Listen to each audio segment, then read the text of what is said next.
The hero awoke, not with a jolt, but with a breath. It wasn't like waking from sleep, but like being remembered by the world. The wind touched his face first, soft and warm, like fingers combing through hair. Then the scent of wildflowers reached him.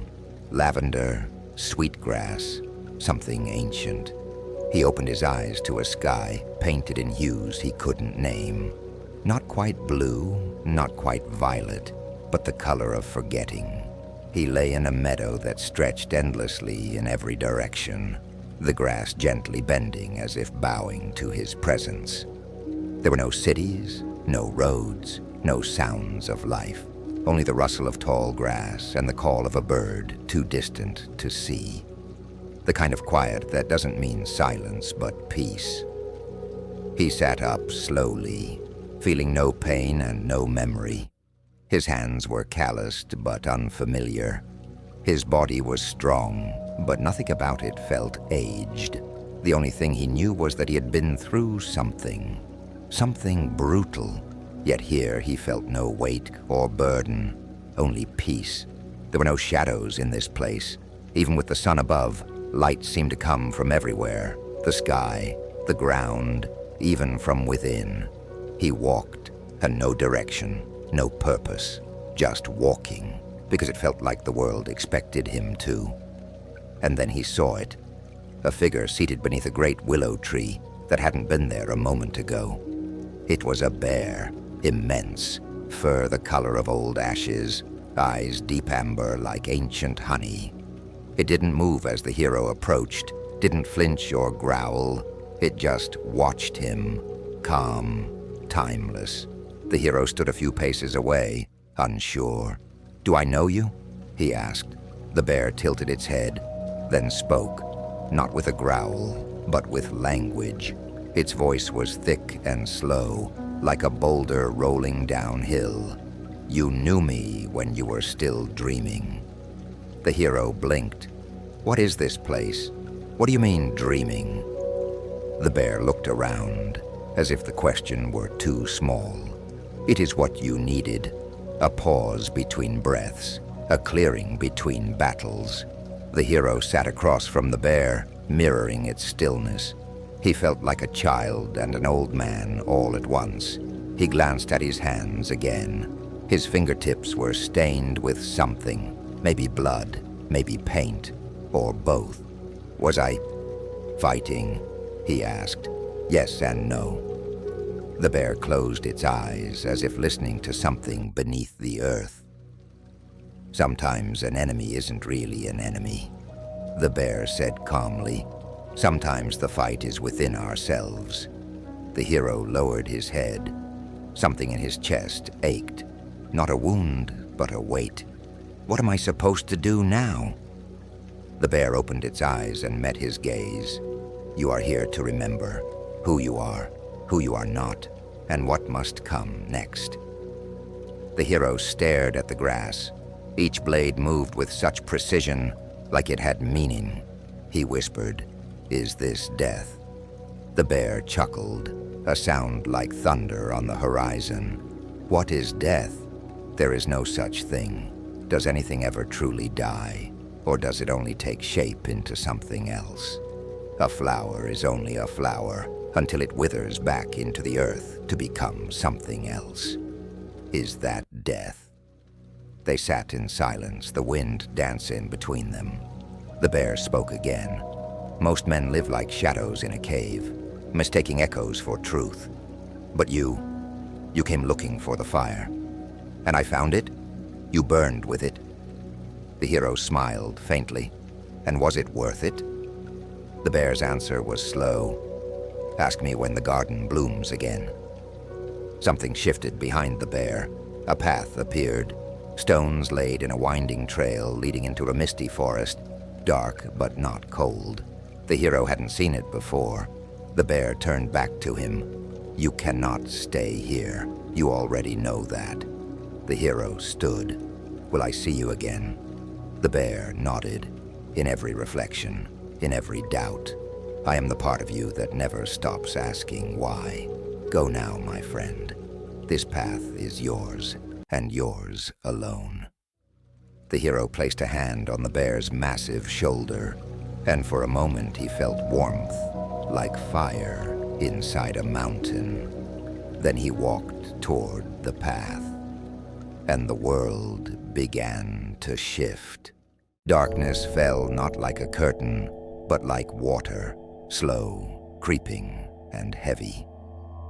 The forest beyond the meadow swallowed the last light of day, and with every step the hero took, the air grew colder, the ground softer beneath his feet. Trees rose like cathedral pillars above him, their branches arching together in solemn silence. There were no stars, no wind, only the hush of a world holding its breath. And then, the sound of wings. A single black shape circled high above the trees, visible only when it passed across pale silver moonlight, breaking through a gap in the canopy.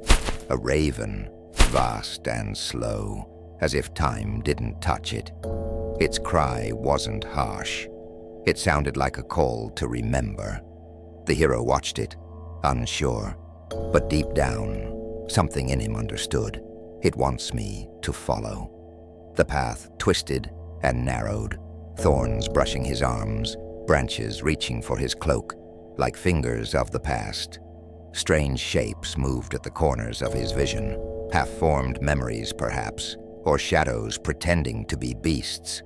Once or twice he thought he saw his younger self watching from between the trees, silent, expressionless, and then he heard it, soft, sobbing, fragile, and human.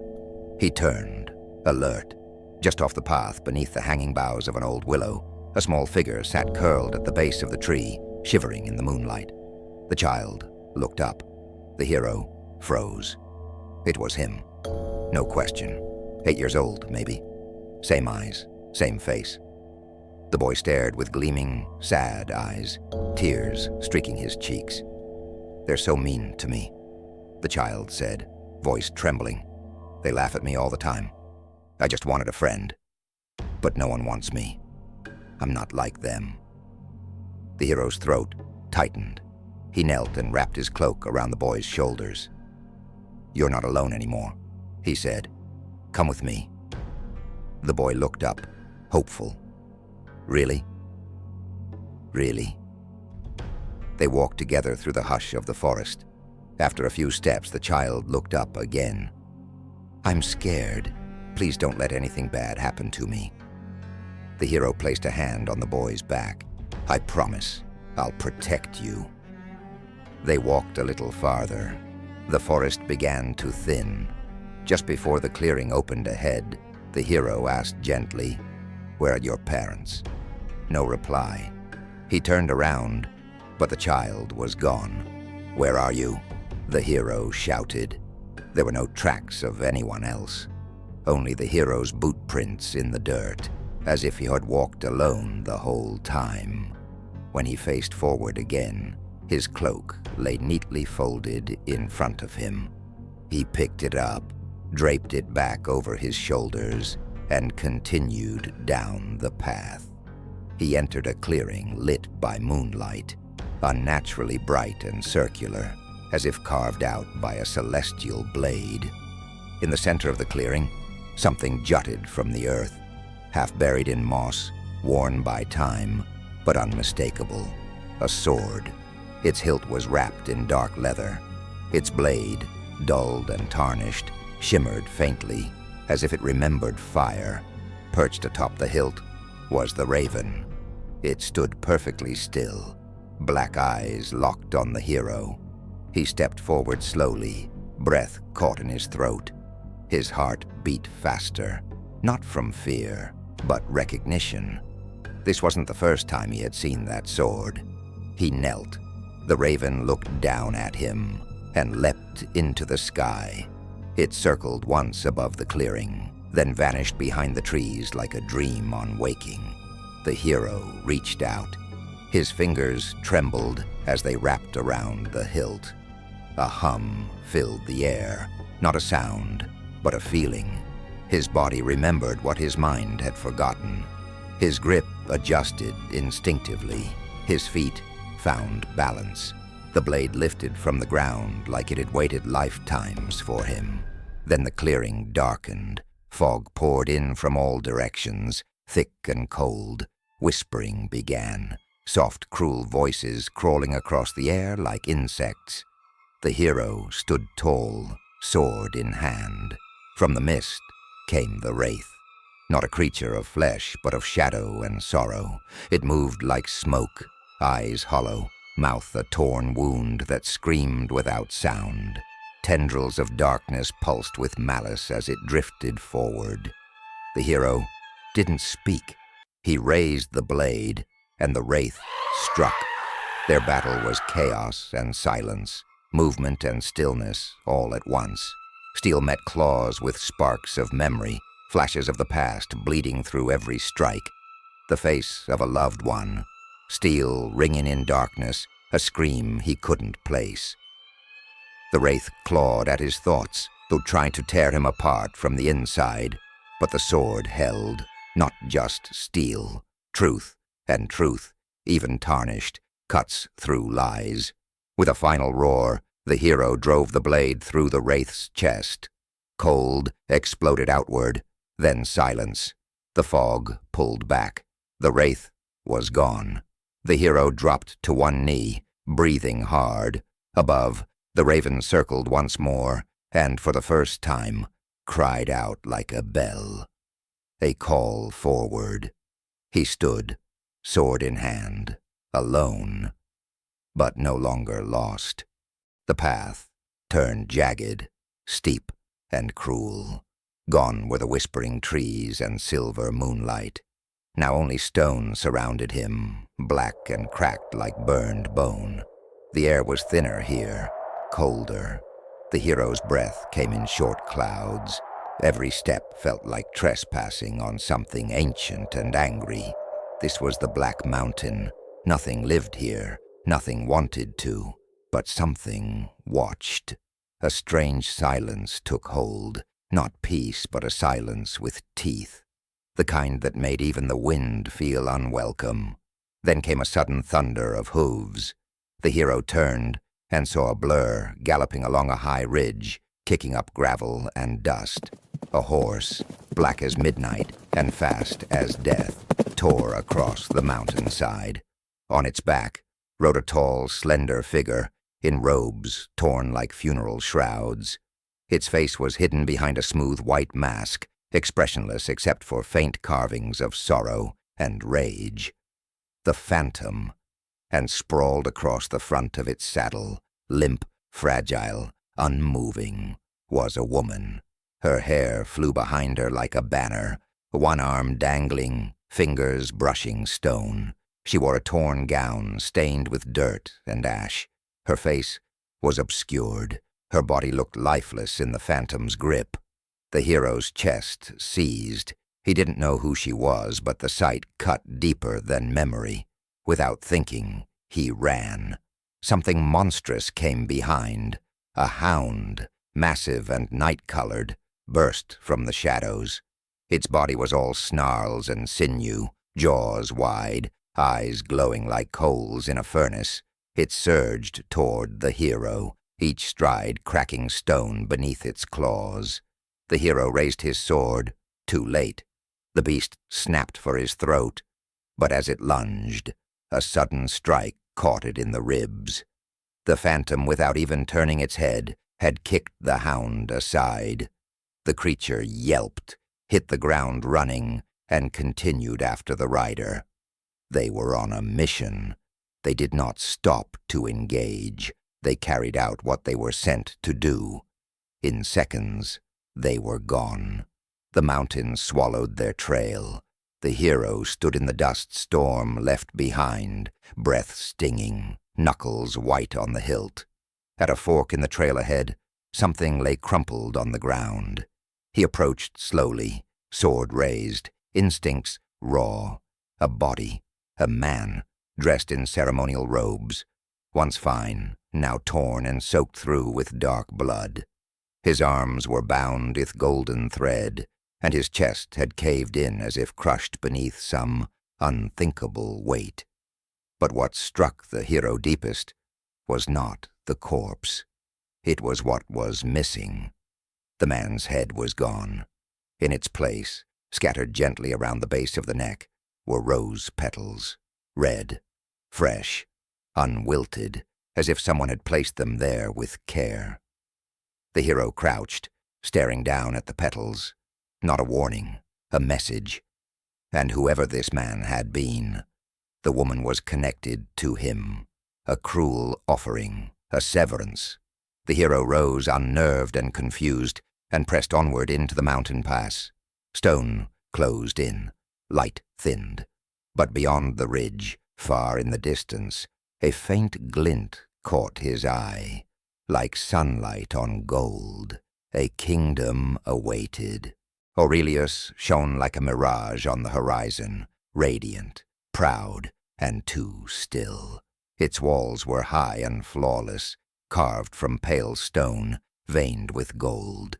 Spires reached toward the clouds like fingers begging the sky for more. But as the hero approached the massive gates, the warmth in the air faded. 2 guards stood waiting, clad in polished armor with helmets shaped like lion heads, spears in hand, unmoving. "Halt!" one barked, voice sharp as steel. The hero did not flinch. Dust coated his cloak. His blade was strapped to his back. His eyes still held the storm of the Black Mountain.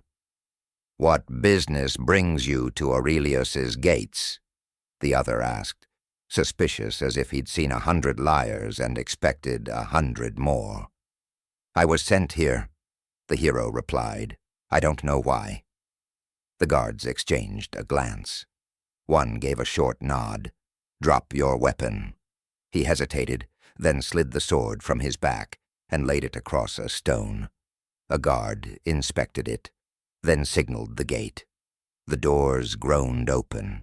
They marched him through marble streets, lined with markets and towers. The city was beautiful, alive. Music echoed from balconies. Children played in gilded courtyards, and fountains ran in public squares. Aurelius thrived, but beneath its brilliance was something colder, like a jewel resting on a corpse. Inside the palace the air changed. Dark stone floors, torches flickering like nervous breath. A long hall stretched to a throne, and at its end sat the king. He was older than the hero expected, a gray-bearded, fire in his eyes, a man hungry not for flesh or gold, but for order. Guards and advisors ringed the throne, and archers stood silent in the balconies above. The hero was shoved forward. He hit the stone hard as guards held him down like a thief. The king's voice thundered. "You come to my court carrying stolen blades and wearing the filth of the mountain, and you don't know why you're here." "I haven't stolen anything," the hero growled, forcing himself upright. "I only came because something brought me." The king stood, voice rising. "A liar, then, or mad. Either way, I've no time for beggars with swords and stories. Feed him to the wolf." Gasps rippled through the court. From a side gate, a deep growl rumbled. Chains rattled. Guards moved to drag him away. But the hero's eyes locked on something behind the throne. A stone pedestal, black as coal, faintly glowing with veins of red. Embedded in it was a blade. Thorns curled around the hilt, and its pommel was shaped like a blooming rose frozen in time. The sword of roses. Without knowing why, the hero broke free, elbowed a guard in the jaw, rolled across the floor. Shouts erupted. Arrows were notched above, swords drawn below. He gripped the hilt and pulled. The stone cracked like thunder. The blade slid free with a howl of wind that extinguished every torch in the room. Silence swallowed the palace. Even the wolf stopped growling. The king stepped down slowly, eyes wide. That sword has not moved in 1,000 years. The hero stood taller, Something within him had awakened. The king stared as if seeing fire for the first time. "What is your name?" "I don't remember," the hero said. The king looked to his advisors, then back to the man holding the impossible blade. "Then I will call you what you are, a sign. Bring him armor, let him be trained." He turned to a massive man near the throne, arms like tree trunks, hair braided with rings of silver. "Bison, he is yours for 9 days. Make him ready." Bison nodded once. The hero's gaze drifted to the chained beast that had been meant to be a fate. The wolf sat quiet, staring at the floor, empty and emotionless. The hero spoke. "I have a request, great king." "Speak while you have my ears," the king said. "What of the wolf?" "I request his freedom. He may be of use to me." The king paused, then spoke with irritation. "Bring the wolf. He has grown weak and no longer amuses me anyway." The hero continued, and for the first time his voice carried something like truth. "I have nothing, no memory, no home, not even a name." The king's eyes narrowed. "We will speak again. I have a task of importance. If you deliver it, I will grant you land on the edge of my territory. It is cold, but it will be yours. Now go." The wolf looked up, pain and submission in his eyes. The hero took the chain and led him from the throne room. 9 days of fire and steel. The hero trained from dawn until the stars rose. Bison was relentless, never cruel, never soft. He taught the hero not only how to strike, but how to wait, how to read, how to move like water and strike like thunder. "Strength without control is a storm," Bison said. "You must be the blade, not the wind." They trained in the courtyard, in the rain, in silence. Some nights they shared a bottle of fire wine. Others they sat beneath moonlight, sharpening blades, trading stories. One night the hero asked, "Why do you fight for the king?" Bison replied, "He saved my village from rot, gave us work, gave me purpose. He is greedy, but he is just, and he rewards loyalty." The hero nodded. He didn't fully trust the king, but he respected Bison. Chapter 4.5. The story of the wolf torchlight cast long shadows across stone walls. The hero sat cross-legged across from the caged beast, not the snarling monster he had expected, but something quieter, something wounded. The wolf who speaks sat still, eyes dim in the firelight, one of them cloudy and scarred. His massive frame coiled like a spring, yet he made no move to strike. Chains dragged behind him like a tale of ghosts. At last, the hero asked, "Why did the king keep you alive?" The wolf stared past him, as if looking into woods that once knew his scent. Then, in a voice low and guttural, he said, "Because once I was something worth fearing and worth loving." The hero said nothing. The wolf began his tale. They called him Fang of the Moon, firstborn of the elder wolves who ruled the dark forest. His pack was 20 strong, fierce, loyal, wild, and he, their alpha. He was not gentle. His fury came fast and burned hot. But his judgment was fair, and no wolf in the forest went hungry while he led. They thrived together, howling at the storm, feasting by rivers, chasing shadows beneath the trees. At his side was his mate, the huntress, a lean silver-furred she-wolf with eyes sharp enough to split moonlight. She was his balance, his calm, his world. But the others grew restless. He ruled with teeth, and while they once respected it, whispers began that he was reckless, that he risked too much, that he cared more for pride than the survival of the pack. So when a younger male, broad-shouldered and cunning, challenged his rule, the huntress said nothing. Neither support nor protest. The fight lasted hours. Fur flew, bones cracked. The forest watched in silence as the two wolves clashed beneath a red sky. Fang fought like a storm, blow for blow, bite for bite. Eventually he gained the upper paw, jaws clamped on the challenger's throat. One final breath, and it would end. But before he could finish, a blur of claws struck from the side. A jealous wolf slashed across his eye. He roared, his vision clouded. Blood blinded him. The challenger rose from the dirt and sank his teeth into the alpha's shoulder, dragging him down. His body gave out, his limbs refused him, and so he surrendered. Not from cowardice, the wolf growled, but from knowing the pack would slaughter me if I resisted, and some part of me still loved them, even then. They made him kneel in his own forest. The new alpha, the one he had spared, declared him banished. He was to leave the woods and never return, never hunt, never howl beneath their moon again. He limped away, ribs cracked, blood leaking from his side. He turned to her, to the huntress, his mate, his soul. She said nothing, the wolf said, voice trembling once, only stared, her eyes sad. Then she turned and walked away with the rest. That was the worst wound, the one no teeth could give. The fire crackled. The wolf continued. He wandered for weeks, broken and starving, too proud to beg the gods for mercy. The forest that once fed him now denied him. Every kill became trespass.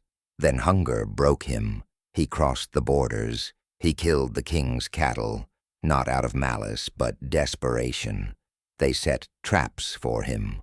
Not because they feared me, he said, but because the king wanted an example. Let no one take from me, he said.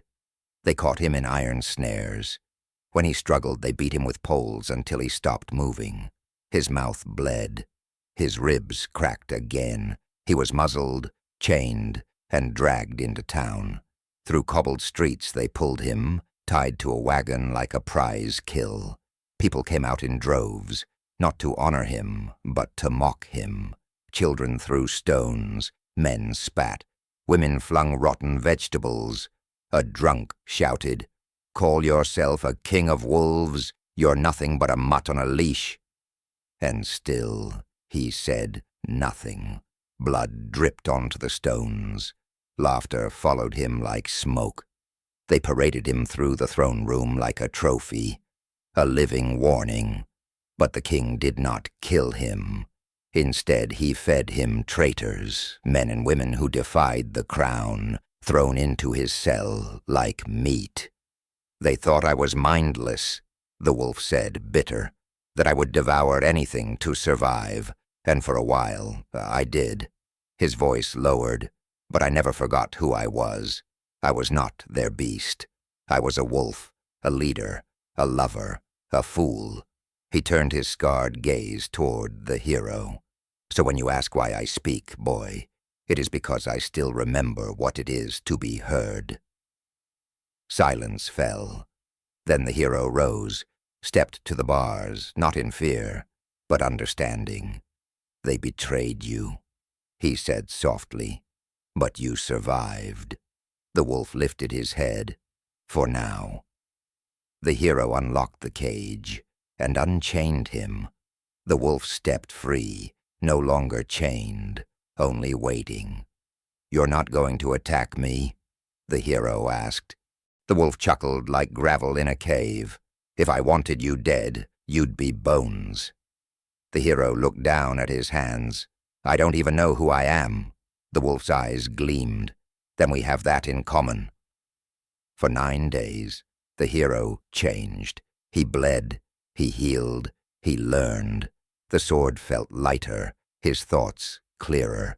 By the 9th night, even the archers above watched with quiet respect. But the real test waited, across the sea, on an island cursed by fear. And the man he had to face was a name he had not yet heard. Morning broke cold and quiet over Aurelius. Clouds hung low like sorrow too heavy to rise. The hero stood before the throne once more, now in black and gold armor fitted to his frame. The sword of roses rested across his back like a promise made of fire. This time, the guards didn't touch him. The king sat alone, no advisors, no crowd, no grandeur, just a man wearing a weight his robes could not hide. "You've changed," the king said, voice low. "Bison has done well." The hero said nothing. The king leaned forward, eyes distant, not at the hero, but somewhere behind him. "There is a name you must learn, a name that haunts this kingdom like a curse. Draco." The word fell heavy. "He took all of it," the king continued, "and turned it into a throne of ash." He rose and walked toward the great window overlooking the ocean, cloaked in shadow. His voice twisted. "People call him demon. I think he's worse. He doesn't just kill, he breaks hope." The hero stepped forward. "Why me?" The king turned to him. "Because you pulled the sword, because you came through the mountain, because I've run out of nights." He hesitated, and for the first time the hero saw it. Grief. "I have not slept in weeks," the king said. "Women sing lullabies louder so their daughters don't hear the screams at night. Men avoid mirrors. They see themselves in what they could not protect." The king did not wear his crown. Without it he looked smaller, not weaker but older. In his hand he held a single white flower. "You leave at first light," he said. The hero nodded. "The ship is being prepared." The king studied him, then motioned closer. "Before you go, you should know who you're sailing to face. Not just a beast, but what made the beast." He set the flower down on the table. "Draco was once my greatest general," he said. "The strongest sword in my army, a tactician, a hero to the people. He won battles I didn't believe could be won. And in doing so, he began to believe the kingdom belonged to him." The king's voice darkened. He wanted more than glory. He wanted power. And when I gave him command, gold, land, it was not enough. Power does not satisfy a hunger like his. It only sharpens the appetite. One day, he came into this room and knelt before me. The king said. He told me he wished to marry my daughter. The hero's brows lifted. "But it wasn't love," the king continued. "It was obsession, possession. My daughter feared him. She said his gaze felt like iron, and his words like shackles. She begged me to protect her." The king's eyes hardened with sorrow. "I denied him. I warned him, not as a king to a knight, but as a man to another. I told him, 'You will not ask again.'" He took a slow breath. "Do you know what he said to me?" The hero shook his head. "Do you know why my favorite flower is the crimson rose?" he asked. "The rose blooms beautifully, but its thorns thirst for the blood of the greedy." A cold silence filled the room. "I should have ended him then," the king said. "But instead I banished him. I told him to leave and never return. He appeared to obey. He even stepped forward as if to kiss my hand in surrender. But instead..." The king's hand trembled. He drove a dagger straight through the heart of my daughter, Winter. The hero's breath caught. "She stood beside me," the king whispered, so close I could feel her hand against my robe. Then it was gone. She didn't scream. She just looked up at me, confused, like a child waking from a dream. The king closed his eyes. I drew my sword, but Draco stepped back, now laughing. And then he changed. His voice hardened with fury. There, in this throne room, he took his true form, a beast of ancient fire, scales like night, a mouth like a furnace. My archers loosed arrow after arrow, but they bounced from him like rain on stone. He looked upward. He burst through the ceiling and vanished into the clouds. The king's voice fell to ash. I buried my daughter in the palace garden, where the snow falls first. Her mother died giving birth to her, and her mother loved the snow. She said it was the most beautiful time of the year, so I named my daughter Winter. He met the hero's eyes. I sent knights, mercenaries, battalions. None returned. I stopped sending men, stopped hoping. He stepped closer. I spoke to a seer once, in a place no longer marked on maps. She told me only one man could slay the dragon, only one who could pull the sword of roses from the black stone. I thought her mad. He lifted the flower and placed it into the hero's palm. It was white, but a crimson streak ran down its center like a wound. Maybe if you slay this beast, the king said quietly, it will bring back what little happiness I have left. And maybe my winters won't be as cold as they've been. The hero knelt, then rose. One more thing, sign, the king said. The hero paused. The king's gaze shifted toward the massive knight standing in shadow. Bison, you will escort him. Bison gave a single nod. The king's tone was final. You carry more than a sword. You carry Aurelius's last breath of hope. If you fall, I want it to be with steel beside you. The hero bowed once more, then turned and left for the docks. The docks. The sea was still. Bison stood at the dock's edge like a carved monument, cloak pulled tight, eyes on the horizon. He did not speak. He simply waited, as if this were another kind of training. At the edge of the kingdom, where white stone met black water, stood a crooked dock and a small ship with torn sails. Beside it stood a man, tall, gaunt, wrapped in a captain's coat, too worn to hold rank. His hat was tilted forward, shadowing a face lined with quiet misery. The captain. No crew, he said before anyone asked. Not anymore.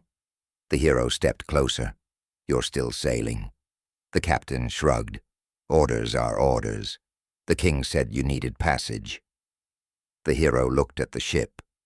Is she seaworthy? The captain gave a half smile. If you don't mind the leaks and the ghosts.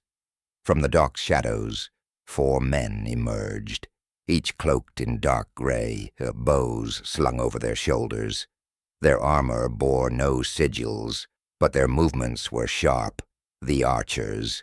One of them nodded at the hero. He was younger than the others, sun-darkened skin, salt wind in his hair. A sailor's knot was tied into his belt. The captain gestured toward them. The king insisted. 4 arrows for the shadows. One of them sails. The others shoot. Don't expect conversation. The hero turned to the archer with the sailor's knot. You've crossed to Draco's island before. The man shook his head. No one has. Not and come back. The sea stretched like glass beneath a silver sky, silent, watchful. The ship was smaller than the hero expected, old, creaking, but proud. The name La Luna was carved into her bow in faded gold leaf, half-eaten by salt and time. She's held together by grief and oak, the captain said, running his hand along the hull. But she floats. The hero traced the letters with his eyes. La Luna, he read. The moon. The captain nodded slowly. His metal leg tapped against the deck as he climbed aboard. Her name was Luna, my wife. She drowned out there trying to follow me through a storm. I dove after her. That's when the siren came. He tapped the metal leg, left this behind in the water. The hero didn't speak. What could he say? The ship pushed off with a groan, sails catching a gentle wind. The shoreline of Aurelius shrank behind them and disappeared into sea mist. Their voyage had begun, night one. That evening the sky softened with starlight, and the moon rose full above the sea, bright and cold and terribly beautiful. The captain sat on the deck beside the hero with a bottle between them. His hands were calloused, knuckles thick, one finger missing. He took a long drink, then passed it to the hero. "She used to sing when she cleaned fish," the captain said quietly. "Said it kept the sea from stealing her soul. It took her anyway." The hero took a sip. The liquor burned like memory. "It's funny," the captain said. "Her name was Luna because she reminded me of the moon. No matter how dark it got, she was still there to show me the way." The hero looked up. For a moment the moon felt like an eye. The captain asked, "You ever love someone?" The hero stared at the waves. "I don't remember what love feels like." The captain nodded once, quiet, then whispered, "Drowning." The hero turned. "What?" The captain's eyes didn't leave the sea. "Love is like drowning. You fight it, you hold your breath, and then you let go." The hero didn't know how to respond. He stood and leaned against the sail, staring out into black water. The sword of roses pulsed against his back, and somewhere beyond the fog, Draco waited. Day 3. The sirens return. The moon hung low, its silver glow casting ripples on the water like pale veins. The air had grown still again, too still, as if something vast and quiet held its breath. The hero sat near the mast, oiling his blade. Bison carved wood at the stern. The wolf who speaks lay curled on the upper deck, ears flicking. The archers kept watch. The captain stood alone at the bow, staring out. Then she came. A figure rose from the water, a woman aglow with moonlight, stepping across the surface as if it were solid. Long black hair swayed like kelp in the tide. Her voice drifted on the wind, barely a whisper. "Come home, love. Come back to me." The captain gasped, flask slipping from his hand. "Luna?" The wolf rose instantly, hackles high. "Back!" the hero barked, rushing toward the captain, but the old man had already stepped onto the railing. The water churned around the ghostly woman. Then more appeared. 3, 4, 5 sirens rose like blooming flowers of rot. Each wore a different mask of beauty, one with fins for arms, another with twisted limbs and glowing eyes. Their hunger was unmistakable. The captain stepped off the railing, so the hero lunged, caught nothing but air as the old man plunged into the sea. The sirens shrieked and attacked. The wolf launched into the fray, tearing into the first siren that tried to climb aboard. Another lunged for an archer. Bison speared her midair with a deck pike, pinning her to the mast. The water surged. The hero dove in. Beneath the waves, he saw the captain in the arms of the first siren. She wrapped around him like a lover, her mouth full of jagged fangs. The captain's eyes were wide with terror. He tried to speak, but the sea swallowed his words. The hero swung his blade underwater. It sliced clean through the siren's torso, and black ichor bloomed like ink. But it was too late. The captain's body drifted downward. Another siren seized the hero from behind, nails digging into his back. Then a flash of white as the wolf surged into the water, clamping onto her face and dragging her down. Bison threw a rope. The hero caught it and was hauled back up, soaked and bleeding. By the time he surfaced, the others were gone, dragged back into whatever deep hole they'd crawled from. The sea returned to stillness. The hero looked to the moon.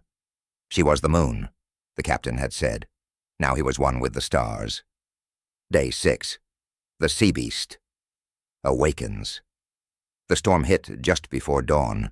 Waves rose like walls. Lightning split the sky. The wolf growled low, claws digging into the deck. The hero braced near the mainmast, while Bison shouted orders, securing rigging. The archers clung to the rails. Then a sound came from below. Boom, boom, boom, like something knocking. A massive tentacle burst from the sea and slammed onto the deck, crushing the archer at the bow. His scream never had time to finish. The ship tilted wildly. From the black water rose a nightmare, a giant sea squid, larger than the ship itself. A single unblinking eye glowed with intelligence and hunger. Dozens of tendrils writhed around the hull. Another tentacle swept 2 archers overboard.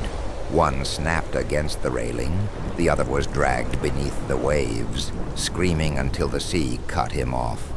The sailor archer fired arrow after arrow into the beast's eye. It blinked once, annoyed, and slammed a tentacle down. He barely rolled away. The hero grabbed a harpoon. "Keep it still," he shouted. Bison hurled a spear into its mouth. The beast shrieked and swung a limb toward him. The wolf leapt and clamped onto the tentacle mid-swing, ripping into flesh and buying seconds. The hero ran across the tilted deck, water rushing at his ankles. He climbed the splintered mast and launched himself into the air. He drove the harpoon into the squid's eye. It pierced through. Thick purple fluid erupted. The beast convulsed, tendrils smashing the ship in a spiral of dying rage. Then, as if the storm belonged to it, it began to fade as the creature sank. The tendrils released the hull. With a gurgling shriek, it disappeared into the depths, dragging the storm down with it. Silence returned. Wreckage remained. The hero lay on the deck, harpoon still in hand. Blood, his, the archers, the beasts, stained everything. Only 3 still stood: the hero, Bison, and the sailor archer. Day 7, arrival. At dawn, Draco's island rose from the mist like a wound on the horizon. Trees grew crooked, mountains smoked. Birds refused to fly near it. The hero stood at the bow of the battered La Luna, sword on his back, grief heavy in his chest. He looked once more at the moon, then forward, into the storm that waited. Sand hissed beneath their boots as they stepped onto the black shore. La Luna creaked behind them, resting like a wounded beast. Mist clung to the beach. The air smelled of saltoo and rot. The sailor archer gripped his bow, eyes fixed on the tree line. "You stay here," the hero said. The archer frowned. "What? Why?" "Because you're the only one who can sail us back," the hero said. "If we fall, and you fall with us, we don't return. Ever." The archer hesitated, then nodded. "I'll keep her ready." The hero turned toward the trees. Bison adjusted his sword. The wolf who speaks sniffed the air, a low growl rising in his chest, and they walked into the jungle. The jungle of thorns. It was dense, green, alive. Vines crawled up trees like veins. Sunlight vanished beneath the canopy, turning the world into a half-lit dream. Strange birds screamed far off. Leaves dripped constantly, though no rain fell. The path was overgrown and choking. But they pressed on. Each step carried them deeper into a world that felt ancient, like the jungle remembered the blood of kingdoms past. Then the wolf growled. The trees ahead shifted. Leaves fell without wind. From the shadows rode a nightmare. The phantom burst from the trees, mounted atop the hound. The beast was massive, fur like black smoke, eyes burning red, jaws dripping foam. The phantom wore robes that moved like flame, a long curved sword at his side. The hero stepped back. Bison drew his blade. The wolf's snarl deepened into a roar. The phantom dismounted in a single fluid motion, sword raised. He pointed it at Bison. Bison stepped forward without hesitation. The hero started to follow, but Bison stopped him with a glance. "He's mine." Duel in the green. The jungle opened into a rough ring. The two swordsmen circled. Then steel sang. Bison struck with power, wide arcs, crushing momentum. The phantom danced, fast, graceful, impossible to pin. Their blades clashed again and again, echoing like drums. The phantom moved like wind, but Bison was the storm. He absorbed hits and countered with crushing blows. Blood ran from one arm, but he pressed forward, driving the phantom back. The phantom lunged. Bison sidestepped and drove his sword through the phantom's ribs. No blood came. Only fog. The phantom staggered, then exhaled softly. Not pain, not defeat. Release. His body dissolved into mist, gone. Bison lowered his sword slowly. The hound's wrath. The hound lunged at the hero, fury unleashed. The hero dodged, barely. Claws ripped bark from a nearby tree. The wolf attacked from the side, jaws sinking into its flank. The hound howled and snapped. Fur, steel, and breath became a blur. The hero struck deep into the hound's side. The wolf clamped onto its throat. But even dying, the hound was ruthless. With one final surge, it slammed into the wolf, jaws closing around his midsection, and hurled him into a tree. Bones cracked. The hero screamed, drove his sword through the hound's mouth, and twisted. The beast bucked, tried to bite, then collapsed, dead. Goodbye, brother. The hero ran to the wolf. Blood poured from the wound along his ribs. He was fading, but still breathing. The hero knelt and lifted the wolf's head. That was a good fight. The wolf rasped. Hold on. The hero began. No, the wolf interrupted. Let it end. The jungle stilled. Even the birds fell silent. I was never meant for a leash, the wolf whispered, or a pack. But I followed you, and now I get to rest. He looked up, gaze deep as winter. Thank you, brother. You gave me freedom. The hero bowed his head. I'll remember you. The wolf's final breath came as a sigh, and then he was still. They buried him beneath a flowering tree. No speeches, only silence. The march to the gates. The jungle changed as they walked. It grew darker, quieter. The air thickened. The earth turned black. At the edge of the trees, they saw it. The gates of Castle Draco. Iron twisted with bone. Spikes crowned the walls. Torches burned with green flame. The hero slowed. Bison walked beside him. You ready? Bison asked. I don't know. The hero answered honestly. Good, Bison said. Only liars say yes to that. They kept walking. After a moment, Bison spoke again. You don't fight for glory or vengeance. You fight because it's right. That's honor. The hero looked at him. What about courage? Bison smiled faintly. Courage isn't not being afraid. It's walking toward fear and saying, not today. The gates loomed. Bison placed a hand on the hero's shoulder. There's something I must tell you in case we do not merge victorious.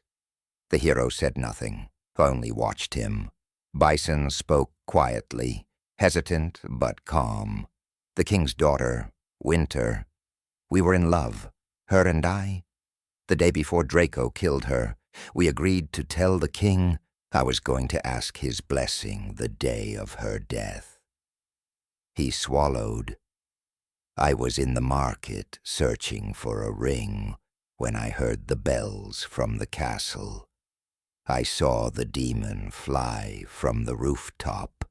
I ran to the throne room only to find her lifeless in the weeping king's arms. The hero couldn't find words that would soothe a heart like that. Finally, he spoke. So much death and pain.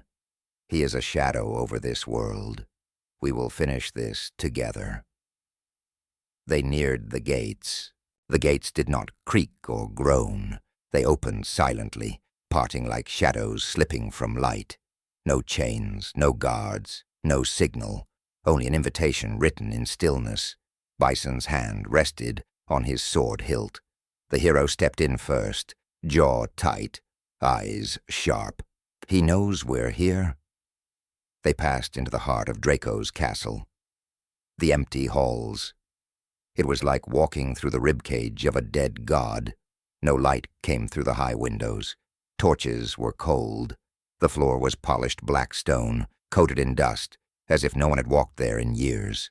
Every corner echoed. Every footstep felt like trespass. The hero moved slowly, senses strained. A coldness wrapped his bones. Not fear, not quite. Something older.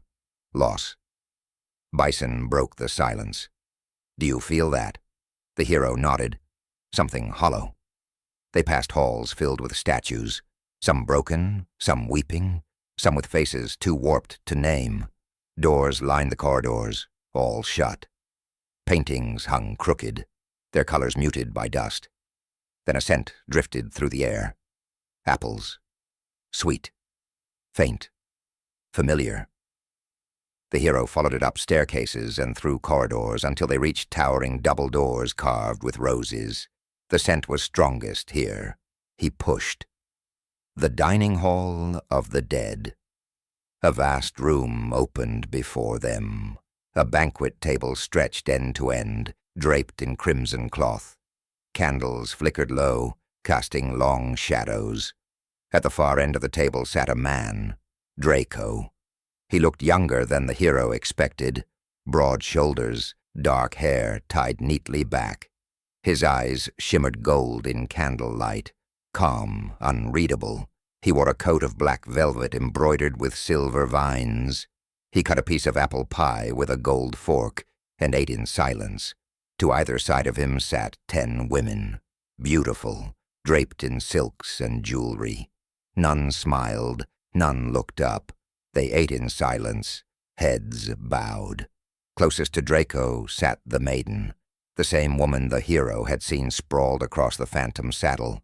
Her face was pale, her lips trembled, but she too ate in silence.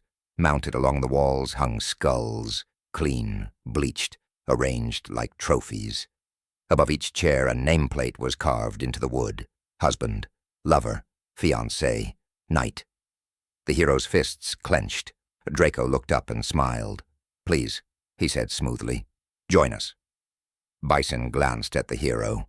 They hesitated, then took seats near the end of the table. The women didn't move. They trembled, but remained. Draco folded his napkin, set it aside. It's been so long since we've had guests. The hero stared across the table. Where are your guards? Draco bajockled. I have no need for them. No one comes here unless I let them. The hero gestured to the women. Who are they? Draco smiled warmly. My flowers, each one more delicate than the last. I've spent years tending to them, sheltering them, keeping them safe. He leaned forward. Do you know what love is, hero? The hero didn't answer. It's not kindness, Draco said. Not generosity. It's not a feeling at all. It's a claim, a bond, something that grows inside you and wraps around your bones. You feel it in your sleep, in your breath, in your need. The hero's jaw tightened. Draco gestured toward the women. They came here because the world hurt them. Their husbands failed them, couldn't protect them, couldn't understand them. I gave them sanctuary, and in return, I asked only for loyalty. His gaze fell to his pie. But even flowers sometimes resist the gardener's hand. He ate one final bite, chewing slowly, then turned to the maiden and wiped his mouth with delicate care. The pie was delicious, my love.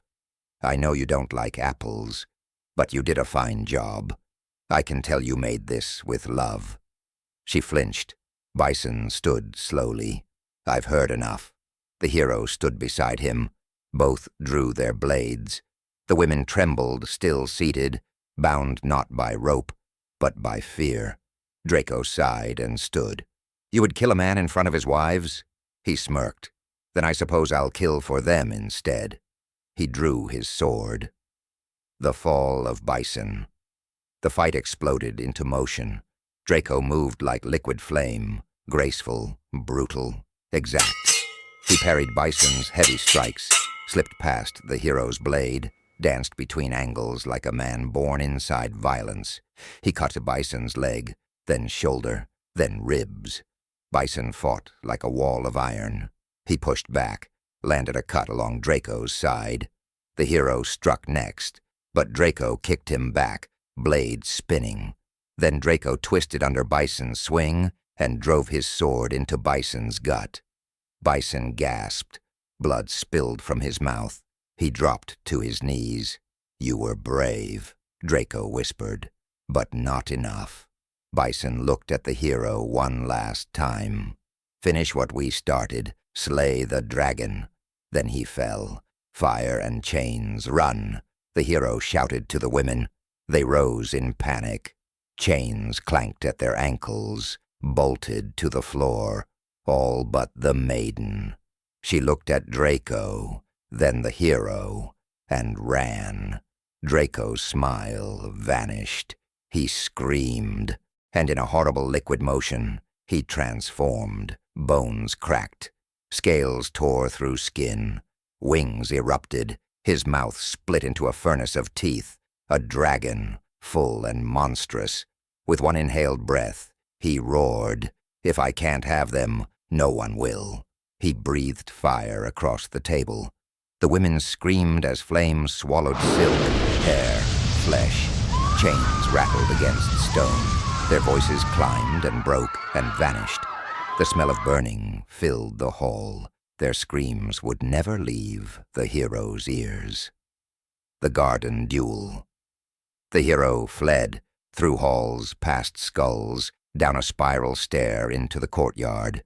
There, among rows of blooming roses, the maiden crouched behind a stone fountain, weeping. The hero knelt beside her. "Go, now, run to the boat. Wait for me." He pointed toward the shore.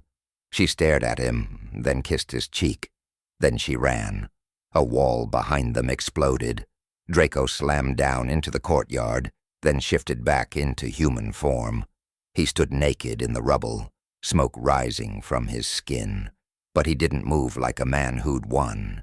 He looked at the flowers and stepped carefully around them, as if they mattered more than anything else. "Not the garden," he said softly. The hero drew his sword. Draco did the same. They circled among the roses. "You killed them," the hero said. Draco's eyes burned. "You tried to steal them. They weren't yours," Draco snarled. "They were mine because I gave them safety. I gave them beauty. I gave them everything. Purpose. You gave them cages." Steel met steel. The duel was fast, savage. Roses were cut. Blood splashed petals. They moved between fountains and hedges, blades flashing in moonlight. "You don't want love," the hero spat. "You want possession." "You don't understand it," Draco shouted. "You never will." The hero dodged, pain searing his arm as Draco cut deep. Then the hero said, "Then why didn't you kill the last girl?" Draco's face twisted. "Because she is my favorite flower of all, and now she is gone because of you. Now you will be too." The hero dropped to one knee. Draco raised his sword. The hero rolled, caught him off balance, and struck low. Draco staggered. The hero rose, sword leveled at Draco's chest. Draco fell to his knees, bleeding into the roses. His voice trembled. "Finish it. Free me from this prison." "You could have just let them go," the hero said softly. "I will go where they are." Draco whispered, "It is a better fate than here." The hero stared into his eyes. "Where you're going, they will not be." And he drove his sword through Draco's heart. Draco's breath caught. His gold eyes dimmed. He crumpled into the roses. The wind passed through the garden, cold and soft. The hero stood among the flowers, sword red, breath heavy. For the first time he felt no victory, only sadness, for a broken man who never really wanted to live in the first place. The sea whispered beneath La Luna, calm for the first time. The hero stood at the edge of the ship beside the maiden. The sailor archer manned the helm in silence. They said little. Words felt like ashes. After a long while, the maiden spoke. What he had. That wasn't love, she said, voice trembling. Real love doesn't want to see you hurt or suffering. The hero looked out at the stars, face unreadable. When someone loves you, he murmured, they'd rather break themselves than break you. She reached into her cloak and pulled out a rose from Draco's garden. It was fading. She kissed it, then tossed it gently into the waves. At that moment, a green-flamed shooting star streaked across the heavens. That's my favorite color, she whispered, eyes wide. Green fire. He finally looked at her, and for the first time he smiled. She leaned closer. My name is Lily. What's yours? The hero exhaled, almost amused at the question. I'm not sure, he said, but I was told I reminded someone of a man named Ruthford. They both chuckled under the starlight. Well, Lily said, Ruthford it is, unless you have any better ones. The hero smiled and gazed out toward the water. No, he said, I do not. Lily's voice softened. Thank you for saving me. The hero didn't look away from the sea. Thank you, he said. Lily blinked. For what? For being worth saving. She smiled. The hero straightened. I am being granted land by the king of Aurelius, he said. It's in the cold region. I want you to come with me. Lily hesitated, then sat quiet for a moment. We'd have to start small, the hero continued. Build a home, but I'd work tirelessly to make it a place we'd love. Lily chuckled. Well, Sir Ruthford, do you even have a name for this place, considering you just found your own? The hero stood tall beneath the night sky. Kalterberg, he said. I shall call it Kalterberg. J. Wade,